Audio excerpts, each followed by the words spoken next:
स्वागत है आपका मिडनाइट टेल्स में। मैं हूं आपका होस्ट मिस्टर एजे। कमज़ोर दिल वाले इस वीडियो को न देखें। बेहतर अनुभव के लिए हेडफोन का इस्तेमाल करें और इस कहानी को अकेले अंधेरे में देखने की गलती न करें, क्योंकि इसमें डरावने दृश्य और आवाज़ें हो सकती हैं। दोस्तों, क्या आपने कभी सोचा है कि जिन कागज के टुकड़ों के लिए हम दिन रात दौड़ते हैं, क्या वे किसी की जान से भी ज्यादा कीमती हो सकते हैं?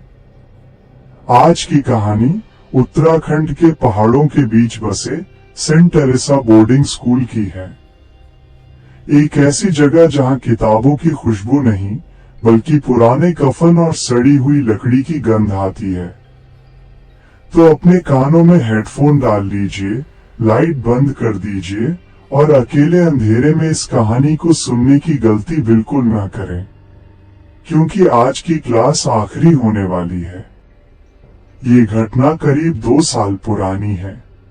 स्कूल की एक छात्रा नियति, जो हमेशा से पढ़ाई में अच्छी थी, लेकिन उस साल के फाइनल एग्जाम में वो एक विषय में फेल हो गई थी। वो डर और शर्म के मारे अपने घर वालों का सामना नहीं कर पा रही थी। एक सर्द रात वो पागलों की तरह रोते हुए स्कूल के गलियारों से गुजरी और चौथी मंजिल की छत पर जा पहुंची। चश्मदीदों का कहना था कि उसके हाथ में वही फेल वाली मार्कशीट थी जिसे वो आंसुओं से भिगो रही थी। अचानक एक भयानक चीख गूंजी और नियति ने छत से नीचे छलांग लगा दी। जब तक लोग नीचे पहुंचे, उसका शरीर टेढ़ा मेढ़ा हो चुका था और उसकी आंखें फटी की फटी रह गई थीं।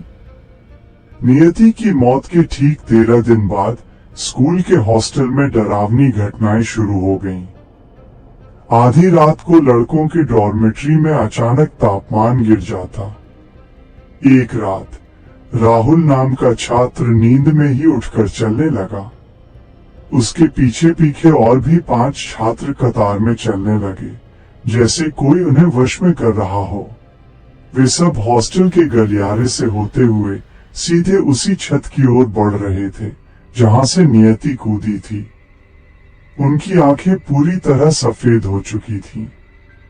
जब वार्डन ने उन्हें रोकने की कोशिश की, तो उन सब ने एक साथ पीछे मुड़कर देखा। उनकी आवाज एक सड़ी हुई बुढ़िया जैसी थी। क्लास शुरू होने वाली है, हाजिरी कौन देगा? खौफ यहीं खत्म नहीं हुआ। स्कूल के गणित के टीचर खन्ना सर, जो बहुत सख्त माने जाते थे और जिन्होंने नियति को फेल किया था, एक रात स्टाफ रूम में कॉपी चेक कर रहे थे। अचानक उनकी लाल स्याही काले गाढ़े खून में बदल गई। उन्होंने ऊपर देखा तो पंखे से नियति की वही नीली स्कूल यूनिफॉर्म लटक रही थी, पर उसके अंदर कोई शरीर नहीं था। वर्दी हवा में झूल रही थी और उससे खून टपक रहा था। खन्ना सर डरकर भागे, पर गलियारे के सारे दरवाजे गायब हो चुके थे।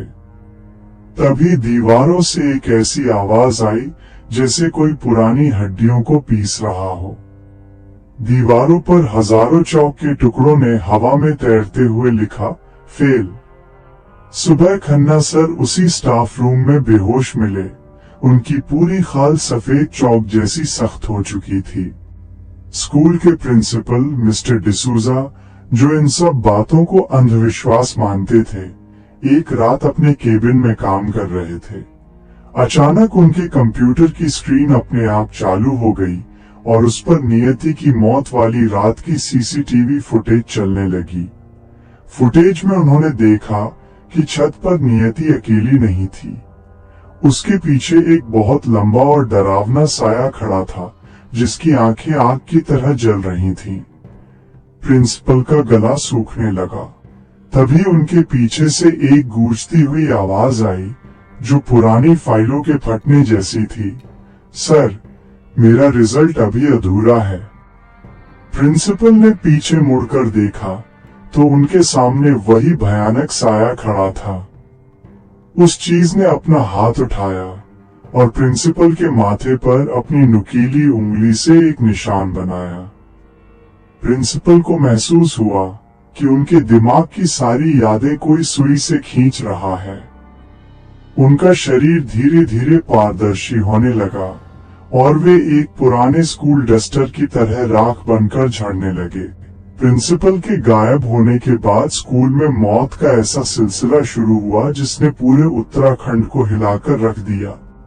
नियति की मौत के ठीक 1 महीने बाद स्कूल का सबसे शांत छात्र आर्यन आधी रात को हॉस्टल की छत पर चढ़ गया। वो हवा में किसी से बात कर रहा था और जोर जोर से हंस रहा था। जैसे ही वार्डन ने उसे पकड़ने की कोशिश की, आर्यन ने पीछे मुड़कर देखा। उसकी आंखों से काला खून बह रहा था। उसने चिल्लाकर कहा, अगला नंबर मेरा है, और देखते ही देखते उसने उसी जगह से छलांग लगा दी जहां से नियति कूदी थी। आर्यन का शरीर नीचे कंक्रीट पर गिरते ही टुकड़ों में बिखर गया। अभी इस खौफ का मातम मना ही रहे थे कि 10 दिन बाद एक और खौफनाक मंजर सामने आया। समीर नाम का छात्र, जो राहुल का रूममेट था, सुबह अपने बिस्तर पर नहीं मिला।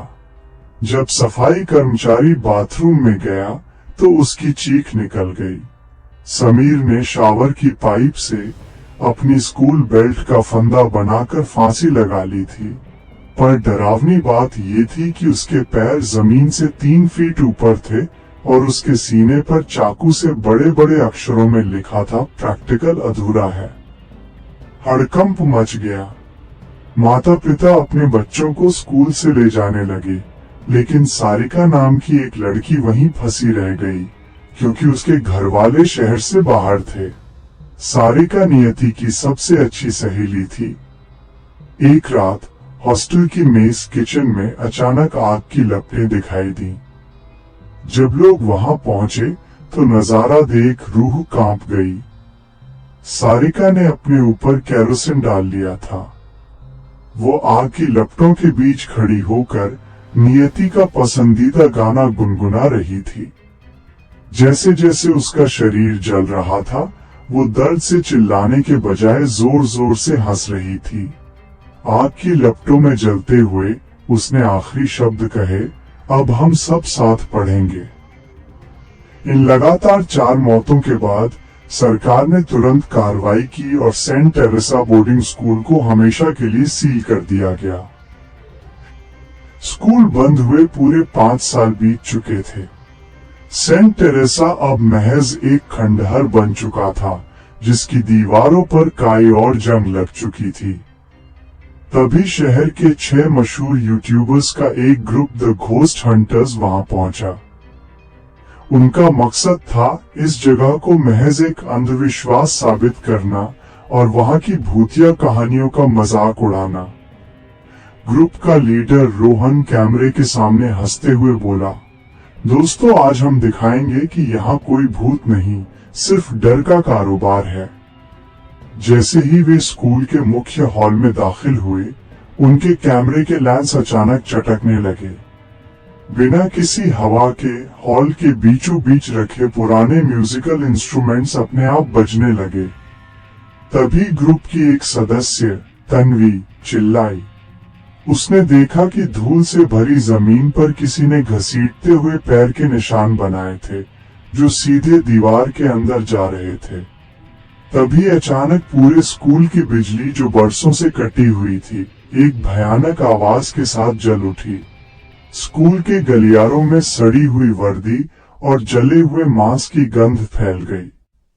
तभी उन्होंने देखा, गलियारे के दूसरे छोर पर नियति खड़ी थी, लेकिन वो अब वैसी नहीं थी जैसी तस्वीरों में दिखती थी। उसका शरीर अब उल्टा मुड़ा हुआ था।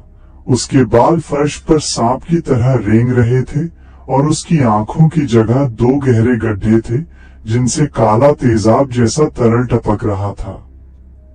उसने अपने हाथ में वही जली हुई मार्कशीट पकड़ी थी।